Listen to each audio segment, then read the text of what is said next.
ఏపీలో రేపటి నుండి ఎన్టీఆర్ హెల్త్ సేవలు నిలిచిపోనున్నాయి. సూపర్ స్పెషాలిటీ హాస్పిటల్స్ కు ప్రభుత్వం బకాయిలు విడుదల చేయడంలో జాప్యం చేయడంతో బంద్ కానున్నాయి. తమకు రావాల్సిన బకాయిలను వెంటనే చెల్లించాలని నెట్వర్క్ హాస్పిటల్స్ డిమాండ్ చేస్తున్నాయి. రైట్, మరిన్ని పూర్తి అప్డేట్స్ మా కరెస్పాండెంట్ కాంతి అందిస్తారు. కాంతి. బిందు, ఏపీలో ఎన్టీఆర్ హెల్త్ సేవలు రేపటి నుంచి నిలిచిపోనున్నాయి. ఏప్రిల్ 1 నుంచి ఉచిత సేవలు నిలిపివేస్తున్నట్లుగా ఆంధ్రప్రదేశ్ స్పెషాలిటీ హాస్పిటల్స్ అసోసియేషన్ ప్రకటించింది.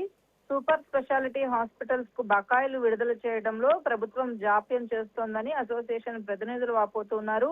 రేపటి నుంచి ఎన్టీఆర్ వైద్య సేవలను నిలిపివేయాలని నిర్ణయం తీసుకున్నట్లుగా వెల్లడించడంతో పాటు ఇప్పటికైనా ప్రభుత్వం స్పందించి తమ బకాయిలు విడుదల చేయాలని అసోసియేషన్ ప్రతినిధులు డిమాండ్ చేస్తూ ఉన్నారు. ఎన్టీఆర్ వైద్య సేవలు అందిస్తున్నటువంటి నెట్వర్క్ ఆసుపత్రులకు ప్రభుత్వం చెల్లించాల్సిన 3,000 కోట్ల రూపాయల బకాయిలు పెండింగ్ లో ఉన్నాయి. ఈ నేపథ్యంలోనే ఆ బకాయిలు అందక ఆర్థిక ఇబ్బందులు ఎదుర్కొంటున్నామని, చిన్న హాస్పిటల్స్ మూతపడే పరిస్థితి కూడా ఏర్పడిందని చెప్పి అసోసియేషన్ ప్రతినిధులు చెప్తూ ఉన్నారు.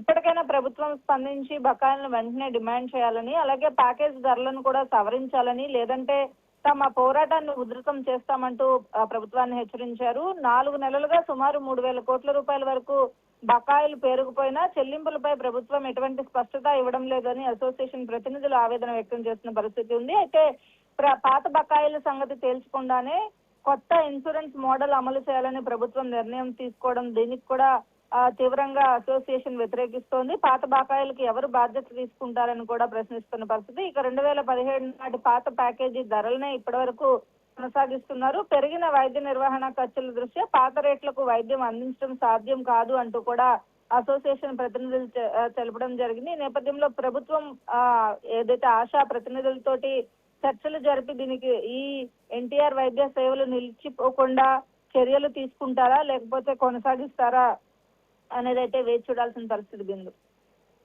కాంతి.